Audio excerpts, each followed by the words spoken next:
नमस्कार दोस्तों, स्वागत है आज की इस वीडियो में। आज हम इस वीडियो में चंपारण सत्याग्रह के बारे में पढ़ेंगे। तो शुरू करते हैं। ब्रिटिश औपनिवेशिक शासन के क्रम में कृषि क्षेत्र में स्थापित वाणिज्यीकरण की प्रक्रिया के अंतर्गत नील की खेती हेतु अपनाई गई तीन-कठिया प्रणाली के द्वारा नील की खेती करने वाले किसानों जो कि उत्पादक थे का शोषण ब्रिटिश मकान मालिक जो क्रेता थे के द्वारा किया जा रहा था। इस शोषण के विरुद्ध किसानों द्वारा बिहार के चंपारण में गांधी जी के नेतृत्व में सत्याग्रह किया गया, जिसे चंपारण सत्याग्रह के रूप में जाना जाता है। अब हम चंपारण सत्याग्रह के कारण के बारे में चर्चा करेंगे। चंपारण सत्याग्रह के कारणों की चर्चा की जाए तो इसे दो रूपों में देखा जा सकता है। परंपरागत कारण क्या थे तथा तात्कालिक कारण क्या थे। सर्वप्रथम हम परंपरागत कारण की चर्चा करते हैं। परंपरागत कारण के अंतर्गत है तीन-कठिया प्रणाली के अंतर्गत शोषण। इसके तहत किसानों को समस्त भूमि के 15% भूभाग पर या 3/20 भूभाग पर नील की खेती करना अनिवार्य कर दिया गया। गलत अनुबंध के माध्यम से इन्हें लूटा जाता था। ददनी प्रथा ने इन्हें कर्ज के जाल में फंसा दिया। अगला है नील की खेती से भूमि की उर्वरता समाप्त हो जाती थी। नील का पौधा तैयार करना बहुत परिश्रम का काम था तथा यह बहुत कष्टकारी था। वहीं हम तात्कालिक कारण की चर्चा करें तो इसके अंतर्गत था 20वीं सदी में जर्मनी में रासायनिक रंगों की खोज हो गई थी। बाजार में नील की मांग कम हो गई थी। ब्रिटिश बागान मालिक द्वारा भारतीय किसान को नील की खेती से मुक्त करने के लिए अतिरिक्त रकम की वसूली की जा रही थी। अब हम चंपारण सत्याग्रह के घटनाक्रम के बारे में चर्चा करेंगे।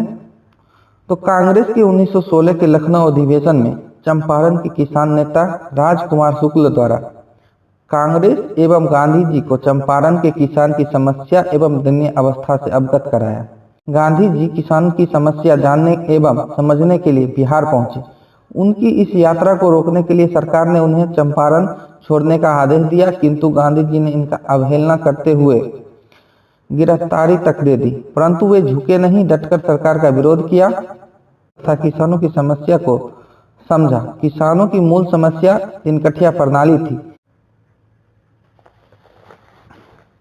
जिसके विरोध में गांधी जी ने चंपारण सत्याग्रह का नेतृत्व किया।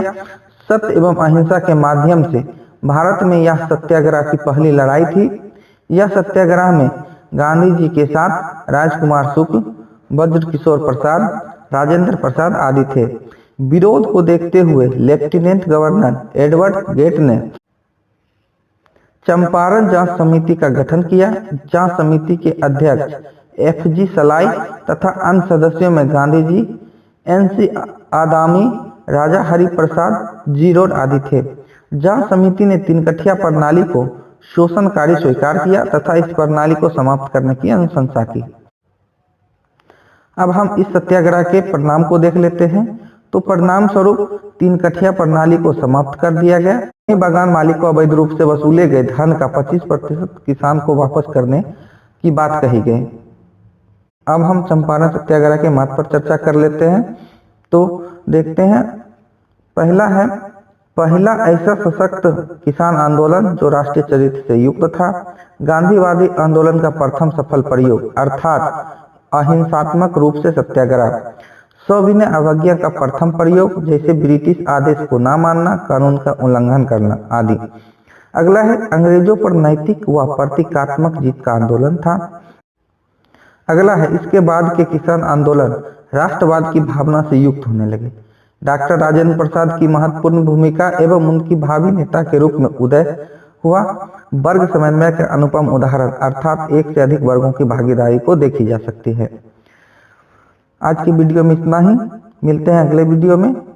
वीडियो अच्छा लगे तो लाइक, शेयर और सब्सक्राइब जरूर करें। धन्यवाद।